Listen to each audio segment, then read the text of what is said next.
has banned the Border Patrol from using horses. And today, Joe Biden, who has a fetish for going after the weak, we know, they're continuing to lie. The Biden administration has banned the Border Patrol from using horses. And today, Joe Biden, who has a fetish for going after the weak, we notice, vowed to crush the hourly workers who were involved in this, the Border Patrol officers. Watch. To see people treated like they did, horses barely running them over, people being strapped, it's outrageous. I promise you those people will pay.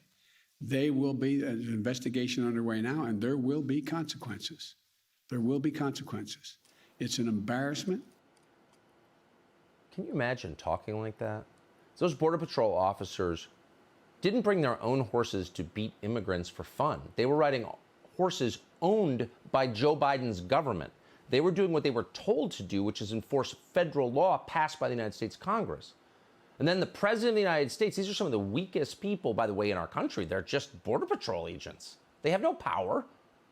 Imagine being married to one of these guys or being the child of one of these guys and seeing the President of the United States say, we're going to crush these people because they're evil, and implying they're racist. It's sick.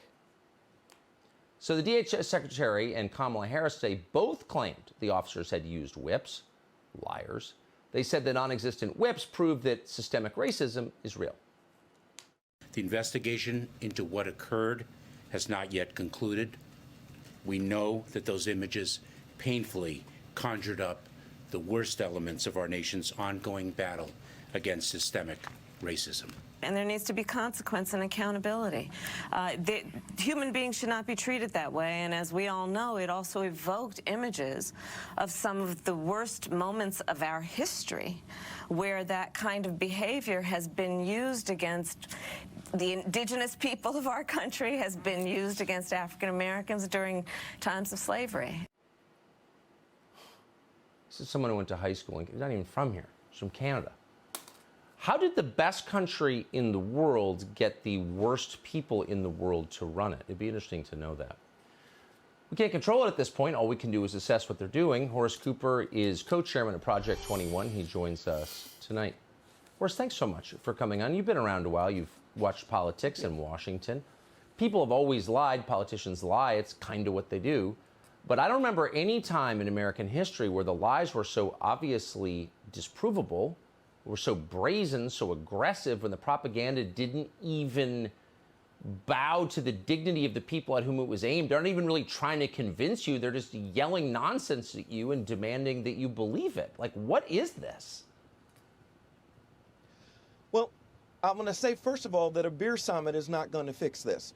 When No. Barack Obama intervened in a investigation that was going to take place to make sure everything was on the up and up with a friend of his who was a college professor who erroneously had made claims of racism. When Barack Obama validated that, he came forward and he ended up having to say, okay, I guess I got this one wrong.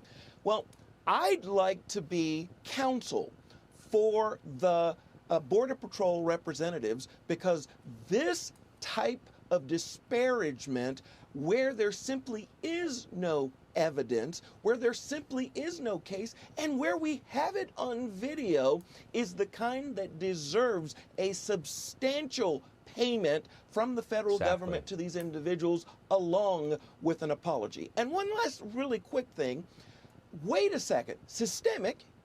I get confused. I thought systemic was the kind of racism where you couldn't identify any particular bad actors. Here, we're having bad actors named falsely, but we name them, but we're going to say that that behavior, that's not racism, that's systemic racism. Right. I get so confused about all of the definitions that are occurring, but I guess if you're throwing the race card down, it doesn't really matter what the facts actually are. That's exactly right, because you care about the meanings of words.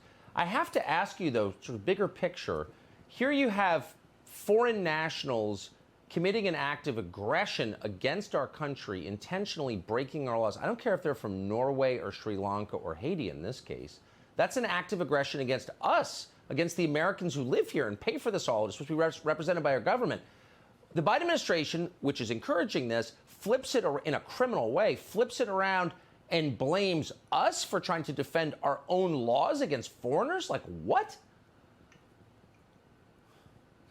Well, you know, Tucker, if we had a real working media, one that was responsible, one that our founders intended to operate as a watchman for the American people so that they could stay informed, you'd see people in the media go to these communities and just knock on the door and ask, what is this like when you're seeing people being overrunning your yard, your community, your hospitals, all of your facilities?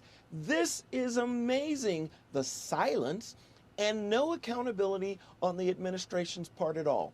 The number one responsibility of the federal government is supposed to be to protect us from invasion. They're welcoming them and offering them a bounty. Yeah. This can't continue like this. It's so frustrating to watch. I'm sure you feel the same way. Horace Cooper, thanks so much for that. I appreciate it. Thank you. So you thought it was a democracy. Oh, it's a democracy. If you don't like it, just vote. Right. Well, it turns out